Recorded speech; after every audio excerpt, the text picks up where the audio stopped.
작전을 했던 사람의 입장에서는 어떤 게 더 되게 어려운 얘기예요.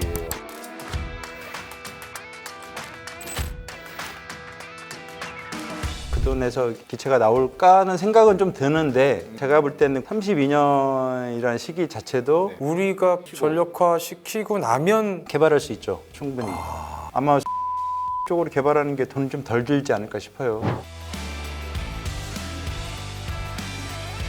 4월에 열린 방사추위에서 전자전기 사업을 국내 연구개발로 추진하는 것으로 확정을 했고요. 2032년까지 완료를 하고 총 사업비는 1조 8,500억 원 이렇게 이제 딱 개요는 나왔어요. 근데 이제 우리가 사실은 ROC를 알 수가 없잖아요. 2급 비밀이 있거든요. 2급 이상 2급 이상일 수도 있죠. 2032년 생각보다 얼마 안 남은 거거든요. 1조 정도 돈 들이면 우리가 전자전기를 가질 수 있나? 여러 생각이 들더라고요. 저는 뭐 주로 작전하고 뭐 정책 쪽 볼 게 있었지만 일단은 뭐 선행용부터 다시 하겠죠. 그 돈에서 기체가 나올까 하는 생각은 좀 드는데 이번에 기술계획서 보니까 10개 분야 해갖고 나눠서 쭉 하시더라고요. 거기 한 분야가 이제 전자기전 파트가 있더라고요. 센서 전자기전 파트가 있는데 그 앞에 분야 또 그 뒷 분야까지도 중복되는 기술이 많아요. 거기 뭐 AI도 있고 뭐도 있고. 뭐 예를 들어서 양자통신이라든가 우주무기 체계 개발할 때 그런 기술들이라든가 이런 것들이 딱 떨어져서 보지는 않은 것 같아요. 그래서 만약에 전체적으로 사업이 잘 된다면 어느 정도 수준은 좀 올라오지 않을까 하는 생각을 들고요. 그리고 또 다른 얘기지만 최근에 어떤 전자전기에 대한 추세를 보면 아시겠지만 독립된 기체들을 만드는 경우는 드물어요, 사실은. 전자전을 위한 기체를 만들겠다. 최초 설계부터 F-18 얘는 전자전으로만 쓸 거야 이렇게 만드는 경우 없다는 얘기죠. 뭐 예를 들어서 C130인데 앞에 2자 붙여서 20-130 능력은 비슷해도 목적은 다르다는 거는 무기체가 다르다는 얘기긴 하지만 기존의 플랫폼을 이용한 확장성이죠. 그런 것들을 전 세계적으로 많이 해왔고 앞으로도 할 걸로 예상이 되죠. 혹시 누구 알아요? F-35에다가 전자전기 달지? EF-35 나올지? 그럴 수도 있죠. 그럴 수 있잖아요. 또 EF-20이 나올 수도 있어요. 그렇게 가다 보면 우리가 이제 KF-X 사업을 시작을 했고 KF-21에 대한 소요가 있겠죠. 그렇죠. 근데 이 소요 사업이 끝나면 국가적으로 이 라인을 죽일 건가 말 건가를 고민을 해야 될 거예요. 아마 업체도 마찬가지고. 결국 돈 얘기인데 사업의 타당성이 맞다면 갈 수 있죠. 제가 볼 때는 그 시기도 32년이라는 시기 자체도 그거랑 관계가 있지 않을까 하는 생각도 그러네. 들더라고요. 저는 우리가 전력화 시키고 나면 개발할 수 있죠. 충분히. 이 32라는 숫자 좀 잘 되게 중요한 거예요. 시기가. 시기적으로도 뭔가 있네요. 그래서 전력화가 되면 그때 이제 해군용 함재기 사업도 갈 수도 있는 거고 전자전기 사업도 갈 수도 있는 거고 그러니까 얘를 파생시킬 수도 있다는 거잖아요. 우리가 이 KF-21N 버전이 그럴 수 있죠. 이 KF-21이 될 갈 수도 수도 있는 있고 거고. 여러 가지가 갈 수도 있는데 아무튼 그래서 제가 볼 때 그 돈만 갖고는 실제 새로운 비행기를 만들 수 있는 돈은 아니에요. 1조 아까 1조 갖고는 택도 8,500억 없고요. 원. 이게 얼만데요? 그렇죠. 이게 얼만데? 아마도 선행연구라든가 다른 무기체계 거기에 들어가는 소프트웨어 쪽으로 좀 더 집중을 좀 하지 않을까 하는 생각이 들고 저는 소프트웨어 쪽으로 좀 많이 갔으면 좋겠어요. 소프트웨어 쪽으로.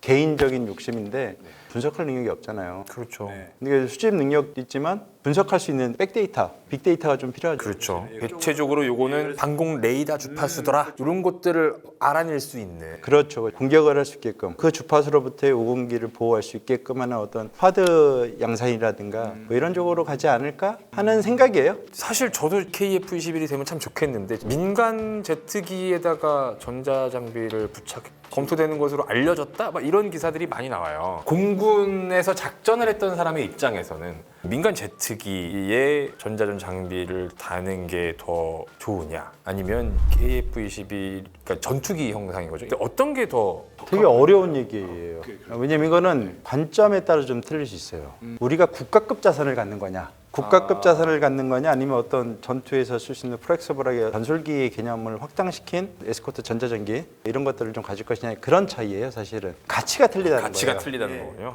국가급 자산을 한번 뜨면 전투기들이 따라붙는다고 그랬죠. 그렇죠. 그러니까 그게 다르네요.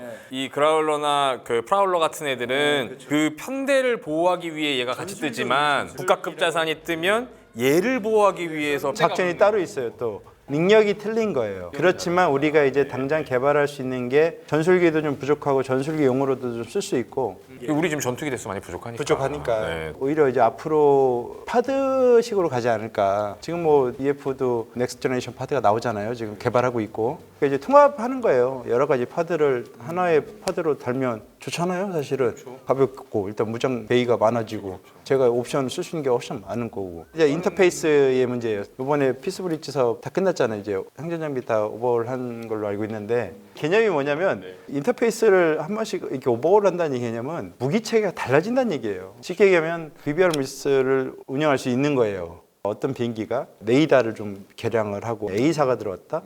그러면 이제 거기에 맞게끔 무기체계를 바꿔줘야 되겠죠. 그렇죠. 기체는 똑같아도 10년, 20년 썼어도 교골 보강해서 한 20년 더 쓸 수 있어요. 싹 갈았어. 그러면 능력이 좋아졌네? 무기체계 틀이 바뀌어지는 거죠. 비록 형상은 똑같다 하더라도. 그렇죠. 그래서 그런 사업을 하면 이건 다른 무기체계예요. 전술이 틀려져요. 앞으로는 이제 소스 코드를 다 알고 KF가 100% 우리 거라 된다고 한다면 어떤 개조, 인터페이스들에 대한 부분도 편하게 할 수가 있다고 한다면 좋은 뭐 파드가 나오면 갖다가 사다 끼면 되는 거죠, 사실은. 스텔스 조금 뭐 좀 떨어져도 어때? 그럼요. 얘가 직접 전자전을 할 수 있어요. 할 수 있으니까. 앞으로 스텔스가 만능이다. 이런 시대는 아닐 거예요. 왜냐하면 이미 이스라엘이라든가 중국이라든가 미국도 마찬가지겠지만 스텔스에 대한 어떤 탐지 기술들에 대한 방법들을 연구하고 있는 걸로 알고 있어요. 그래서 다른 방식인 거죠. 거기 나오는 공진 주파수라든가 예를 들면 피탐이 안 되잖아요. RCS 아닌 다른 방법으로 얘를. 그런 방법들도 있을 수 있잖아요. 야, 근데 그렇게 빨리 지나가는 애들에 그게 또 가능하군요. 탄도탄을 유격하잖아요, 요즘. 그러네요. 아, 제가 이게 빠르다고 생각하면 안 되는구나. 맞네요. 민항기를 이용한 베이스를 좀 얘기를 좀 하면 민항기를 쓸 것이냐 뭐 수송기를 쓸 수도 있죠. 근데 이제 중요한 거는 돈의 문제예요, 사실은. 얼마만큼 이 사업이 효용성이 있느냐, 만들었을 때 얼마만큼 소요가 있느냐, 그런 것 같아요. 우리가 지금 제로 베이스는 아니라고 생각하지만 중형 수송기 이런 부분들은 또 제로잖아요. 플랫폼 자체가 없잖아요. 그렇죠. 제가 드릴 말씀은 거예요. 전자전기를 만든다면 어떤 플랫폼을 쓸 것인가를 결정을 해야 되는 거죠. 기존에 있는 걸 쓸 것이냐, 아니면 새로운 걸 우리가 입맛대로 만들 것이냐의 문제인데 아마 수송기 쪽으로 개발하는 게 돈 좀 덜 들지 않을까 싶어요. 잘 생각해 보시면 전 세계적으로 여객기 만드는 회사가 딱 두 군데밖에 없잖아요. A사하고 B사하고 없잖아요. 네, 그렇죠. 그 회사 제품들이 많이 파생이 돼 있죠. 미국도 그쪽 계열로 많이 나와요. RC135도 또 다 그런 베이스고, 예? 뭐 에어버스 쪽도 마찬가지인 거고. 그런 것처럼 우리가 그 시장을 들어갈 것이냐 생각을 해볼 필요가 있는 거죠. 근데 이제 걔네 장비에 딴 나라 장비에 우리가 가진 전자전 기술 요거 좀 붙여서 체계 통합을 할 거야라고 하는 것도 별도로 승인을 받아야 되니까 당연히 받아야겠죠. 그것도 어렵지 않겠어요? 아우 많이 어렵죠. 일례로 제가 사업은 안 했지만 제가 어떤 무기 체계를 미국으로부터 직구매를 하려고 그랬었어요. 어떤 비행기에다 달려고 어떤 목적으로 그랬는데 금액은 사실 얼마 안 되더라고요. 금액은 얼마 안 되는데 결국은 그 당시엔 못 달았어요. 그래서 대체국가 찾아서 좀 다르려고 했는데 좀 기술이 조금 약간 개발 단계 비슷해갖고 또 좀 안 했기도 했고 어쨌든 간에 미 의회 승인을 좀 받아야 되는 항목이었어요. 그 항목 자체가. 근데 이게 말이 쉽지 이게 굉장히 어려워요. 그러니까요. 독자님들도 아시겠지만 우리가 뭘 사왔다. 이거 절대로 그때 사온 거 아니에요. 돈 주고 가서 파는 입장에서 이거 효용성이 이제 떨어졌으니까 팔아먹을까 하는 수도 있는 거고 이제 얘랑 어떻게 좀 잘해봐서 내가 다른 거를 좀 뽑아올 수 있지 않을까 하는 경우도 있는 것 같기도 하고 순수한 목적은 없는 것 같아요. 국제관계에서 순수한 게 어디 있어요? 다 그럼요.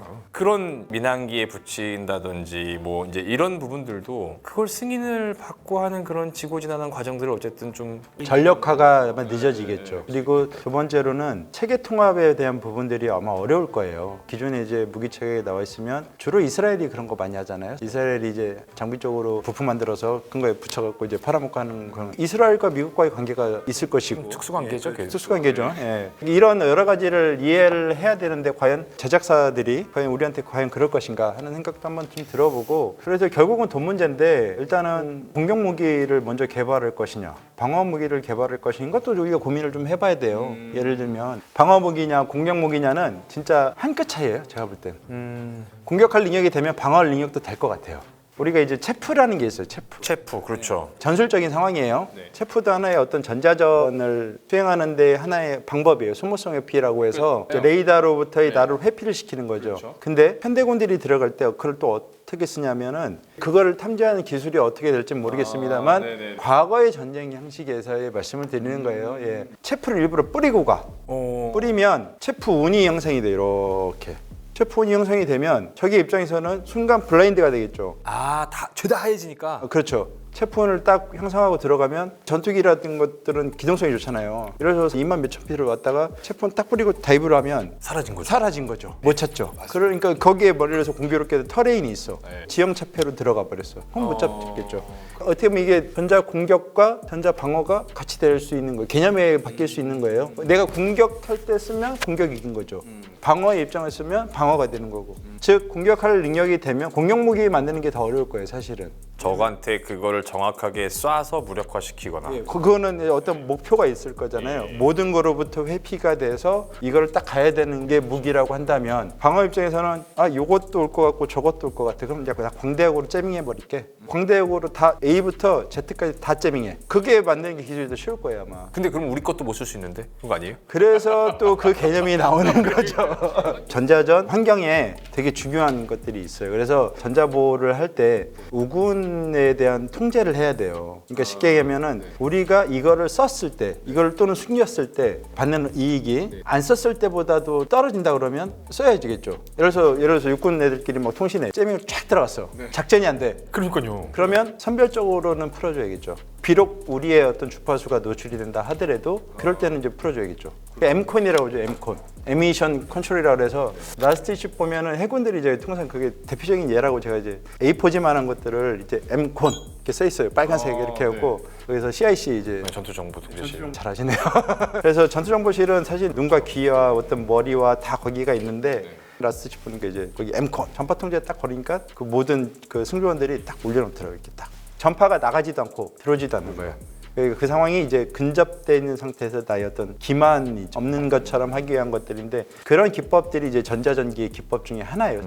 그래서 이제 시간 동조도 하고요. 주파수 도약도 시켜요. 그래서 이제 실제 우리가 쓰는 작전용 주파수들은 그런 것들이 많아요. 그래서 이제 양자통신 되면 완벽한 보호가 될 수 있으니까 사실 어떤 주파수 보호도 되게 중요한 부분 중에 하나거든요. 그렇죠. 지금 우리나라 전파 환경 자체가요 그렇게 좋은 형편은 아니에요. 통신 체계를 구축한다고 해도 주파수 할당 문제가 있었던 걸로 알고 있어요. 그래서 이게 부가 또 틀리잖아요. 또 민간 주파수는 과기부에서 관리를 하다 보니까 이게 주파수에 대한 간섭이라든가 이런 것들을 못 받았다가 지금은 조금 많이 좋아졌다는 걸로 알고 있어요. 그래서 이런 부분들부터 작은 부분이라고 사람들은 생각할 수 있으면 이게 엄청나게 큰 부분이거든요. 아니 거기서 교통 정리가 안 되면 아무것도 못 하는 거 아니에요. 네.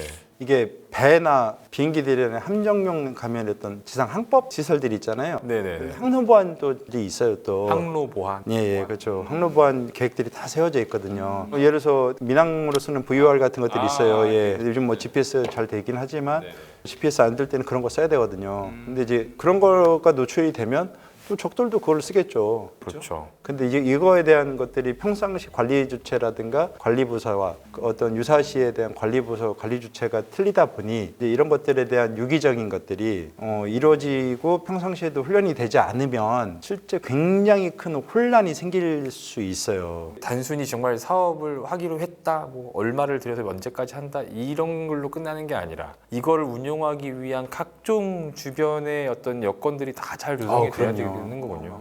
전자기전은 어렵지는 않지만 돈도 많이 들고 또 어느 한 부분이 할 수 있는 부분은 아니고 작전하는 사람들은 어떤 무기 체계를 쓸 것인지도 고민을 좀 해봐야 될 것이고 또 뭐 마찬가지로 사업하시는 분들은 어떤 게 효용성이 더 좋은 건지도 좀 봐야 될 것이고 개발하시는 분들은 또 이렇게 가야 되겠구나 하는 생각도 개념도 좀 잡고 여러 단계에서 그렇죠. 꼼꼼하게 짚고 넘어가야 될 부분들이 되게 많고. 그럼요. 그래서 전장이 통합이 되고 그리고 전시와 평시가 더 모호해지는 그리고 조기 정보를 하기 위한 비용과 시간들이 더 많이 들어가는 간단한 테러 활동이 언제 국지전으로 갈지 이게 모르는 이런 시대들이 저희들은 살고 있는 것 같아요. 그러니까 이제 컴퓨터가 더 중요해지고 해킹 기술이냐 해킹 방기 기술이 더 중요해지고 이런 시대에 우리가 살고 있다 보니 앞으로의 전자기전에 대한 그 관심과 투자는 더 높아질 수밖에 없어요. 국가가 어느 정도 의지를 가지고 스마트 강권을 지금 이제 목표를 뒀지만 어느 정도까지는 우리가 직구매를 할 것이고 예를 들면 어느 정도까지는 기술 개발을 언제까지 투자를 할 것이며 이런 부분들이 진짜 조금 더 체계적이고 의지를 갖고 접근을 하지 않으면 좀 어렵지 않을까 하는 생각이 들어요. 잘 됐으면 좋겠습니다. 잘 됐으면 좋겠습니다.